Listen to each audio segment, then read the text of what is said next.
세도 정치는 관리들의 부정부패가 극에 달한 시기였습니다. 집권 세력들은 자신들의 도덕성을 포기하고 그 권력을 사리사욕을 채우는 데 썼고, 당연히 관리들의 부정부패는 심각한 수준이었죠.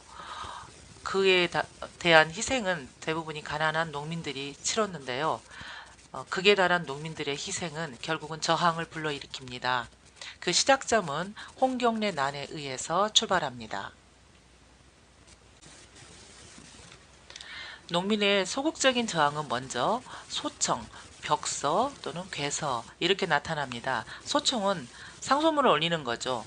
벽서는 누가 쓰는지 모르지만 밤에 몰래 그 담벼락이나 또는 관청 문 앞에다가 크게 저항의 내용을 써놓고 가는 겁니다.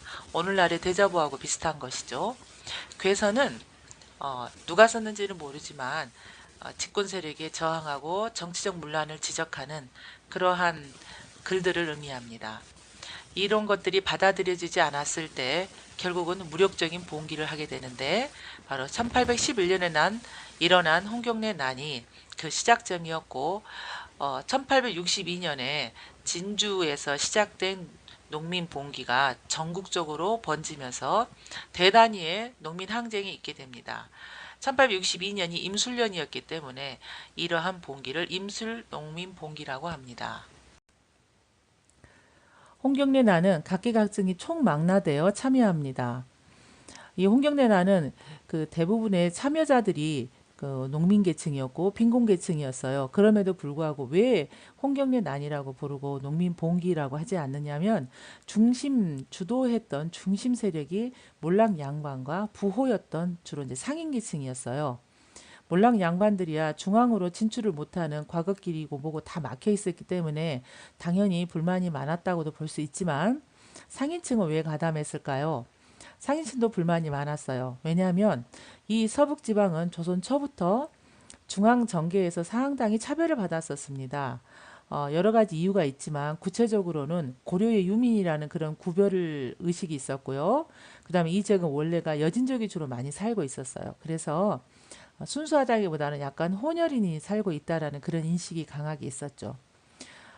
고려의 유민으로서 이 지역에서 고려시대의 유력한 가문이었다 하더라도 이렇게 중앙으로 진출할 수 없게 되어지자 이 사람들은 주로 상업활동을 통해서 그 지역에서 영향력을 행사합니다.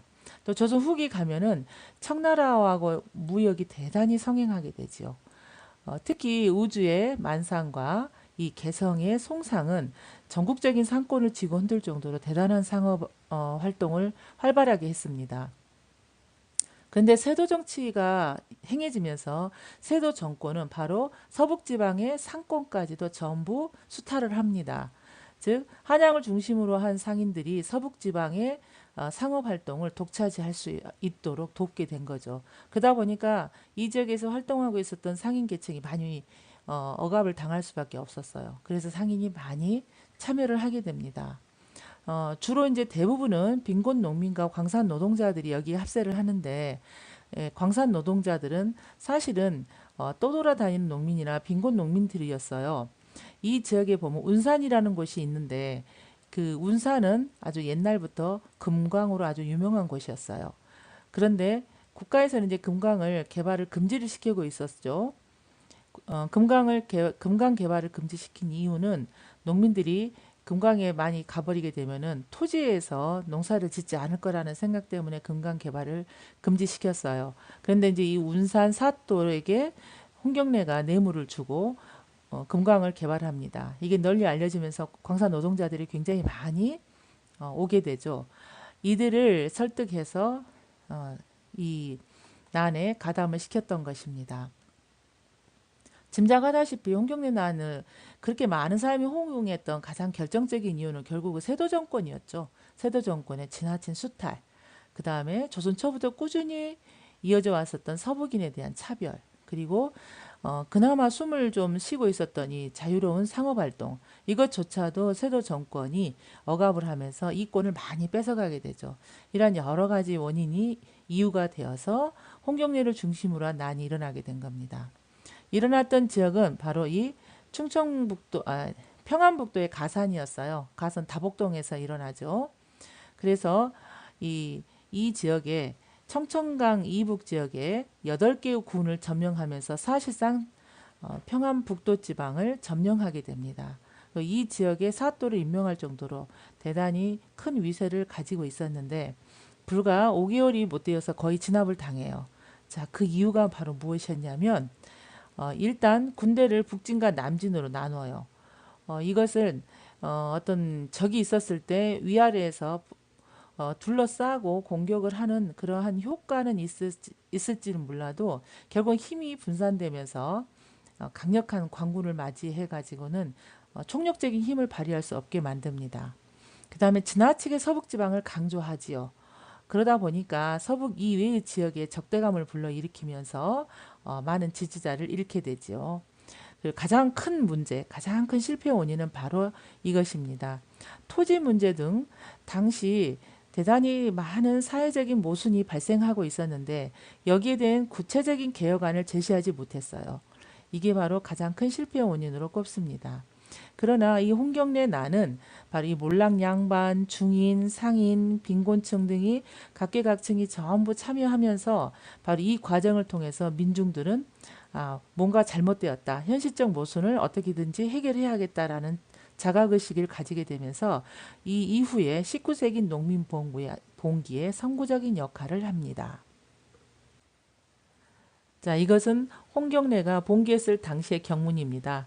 경문이라는 것은 어떤 일을 여러 사람에게 널리 알리기 위해서 쓰는 글이나 또는 그 글을 큰 소리로 사람들 모아놓고 읽게 되죠. 이제 그러한 경문은 내용 일부입니다.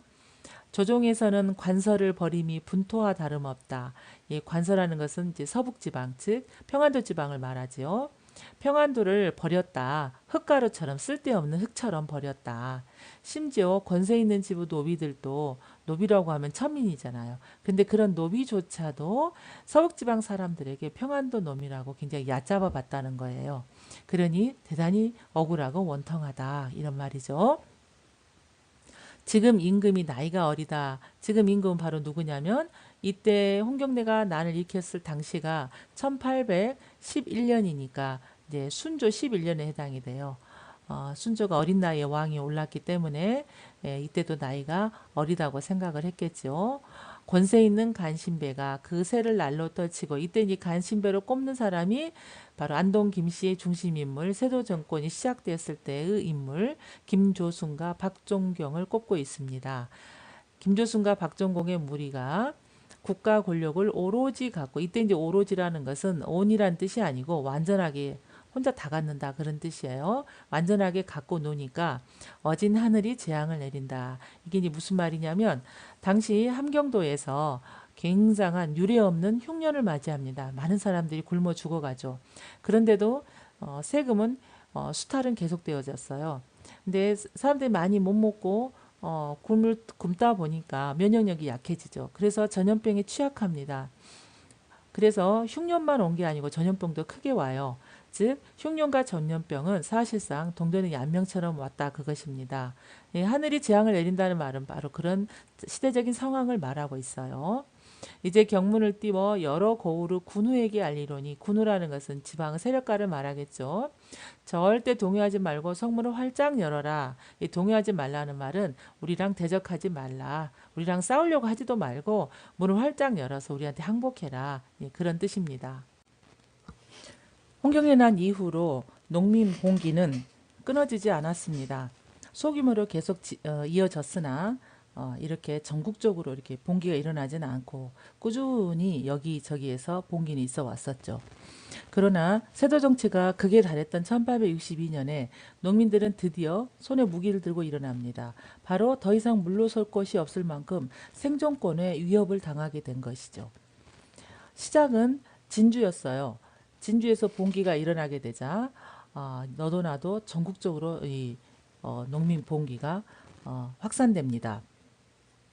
진주 농민 봉기는 바로 경상 우병사 백낙신의 타막과 또 진주 목사 홍병원의 타막이 계기가 됩니다.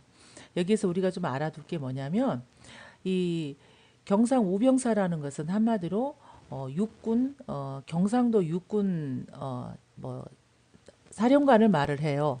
그런데 얘가 왜 탐악을 할 수 있었느냐? 바로 조선시대 때는 세금을 일괄적으로 호조에서 다 걷지 않았어요. 특히 군포하고 관련된 이 세금은 주로 이제 군대에서 직접 걷었었는데 경상도에서는 바로 이 우병사인 백나신이 중심이 되어서 병영에서 직접 군포를 걷었다는 걸 알 수가 있죠. 어, 또 여기서 이제 목사라는 단어가 나오잖아요. 조선시대 때는 읍의 크기에 따라서 마을의 크기에 따라서 큰 마을은 무슨 무슨 부, 그 다음에 좀 더 작은 것은 무슨 무슨 목, 그보다 더 작은 것은 무슨 무슨 현 이렇게 불렀어요. 어, 부, 무슨 무슨 부, 남원부 그러면 이제 남원부사 이렇게 불렀고 또 남원목 그러면은 목사 이렇게 부르고 현령 또는 현감 이렇게 불렀어요. 크기가 좀 달랐긴 했지만 이 부사와 목사와 현감, 현령 사이에는 특별하게 위계 질서는 없었어요. 다 같이 사또, 수령으로 불리었죠. 그러니까 진주 사또인 홍병원이 탐악을 했다는 것입니다. 이게 이제 기본적인 원인이 되어서 진주 봉기가 일어나자 들불처럼 전국적으로 막 번지게 됩니다. 북쪽으로 함흥에서부터 남쪽으로 제주까지 전국에 걸쳐서 거의 대부분의 지역에서 이렇게 봉기가 일어나게 됩니다. 자, 이런 봉기의 특징이 있어요. 바로 뭐였냐? 농민들이 더 이상 이러한 사회적인 모순을 가만히 수용하진 않았다는 것이죠. 사회적인 모순은 우리가 들고 일어나서 바꿔야 된다는 그런 사회의식이 성장했다는 것이 바로 밑에 깔려 있었다는 겁니다. 당연히 이러한 성장의식은 임술 농민 봉기가 막을 내렸다 하더라도 꾸준히 성장해서 결국은 1894년에 동학농민 운동까지 이어지게 됩니다. 그래서 동학농민혁명이라는 것은 단순하게 그 당시에만 반짝거리고 일어났던 농민 봉기가 아니고 홍경래 난이 일어났었던 1811년 때부터 꾸준히 성장되어 왔고 성장하고 있었던 바로 민중들의 의식이 결국은 동학농민혁명으로 결실을 맺었다고 생각하시면 되겠어요. 자, 이런 임술 농민 봉기는 홍경래난과 마찬가지로 바로 국가의 근간이었던 양반 중심 통치 체제를 붕괴시키는데 큰 몫을 하게 됩니다.